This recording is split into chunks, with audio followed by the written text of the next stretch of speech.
It was a similar story to the first leg, wasn't it? And something we've seen a lot from Arsenal this season, that failure to take their chances in these big games. And I think the expected goals numbers really tell the story of this tie from Arsenal's perspective. And we'll show you some graphics now which illustrate the issues they had in terms of converting their chances. So here we have goals and expected goals by the four semi-finalists in this season's Champions League. So these are, you see the goals in the left-hand column, the expected goal totals after that, and then the difference between the two over on that right-hand side. So that really tells us who overperformed on their expected goals and who underperformed. Now, Arsenal, as you can see at the bottom, they only scored one goal, despite having an expected total of 4.77, which was actually the highest of all of the semi-finalists. So they did actually create the best chances of these teams in the semi-finals, and that really is the root of why Arteta feels they were the best side, even if many might disagree with him there. So as you can see,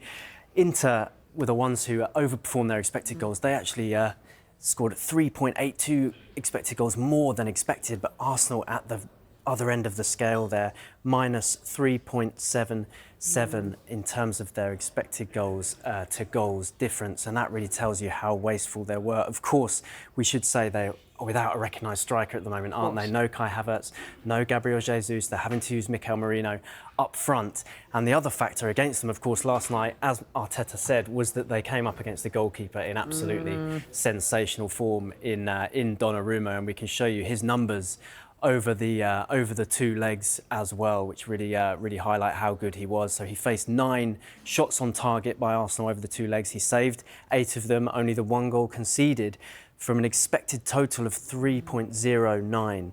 Now that means he prevented 2.09 expected goals. So statistically, he prevented more than 2 goals across the two legs, and he played a big role in getting PSG into the final.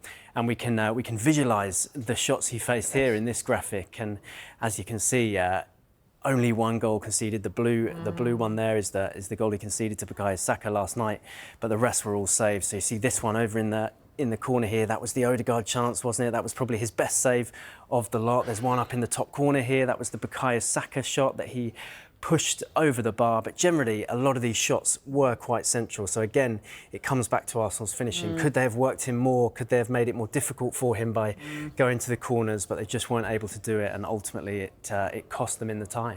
Yeah, absolutely did. And it's cost them, you know, another trophyless season, hasn't it, Nick? How concerned will they be with that? 5 seasons without a trophy now? Yeah, it is a big disappointment for them, undoubtedly, isn't it? 5 seasons, as you say, without a trophy, despite all that progress made. And last night's result continues a really disappointing run in semi-finals. So they were beaten 3-1 over the two legs by PSG, of course. Early this season, they lost the Carabao Cup semi-final to Newcastle. They lost the previous Carabao Cup semi-final they appeared in 21-22 to Newcastle. And then you go back to 2020-21 in the Europa League when they were beaten over 2 legs by Unai Emery's Villarreal. So it has been really difficult for them in these big knockout games, and that is something they need to address. They've made huge progress in the Champions League, haven't they? We know that. It's only their 2nd season back, so to have reached the semi-finals is in itself a good feat, but they need to find that way to go the extra mile now and get the silverware and the major honours that they need. Yeah, absolutely. OK, you've got lots still to come. For now, thank you.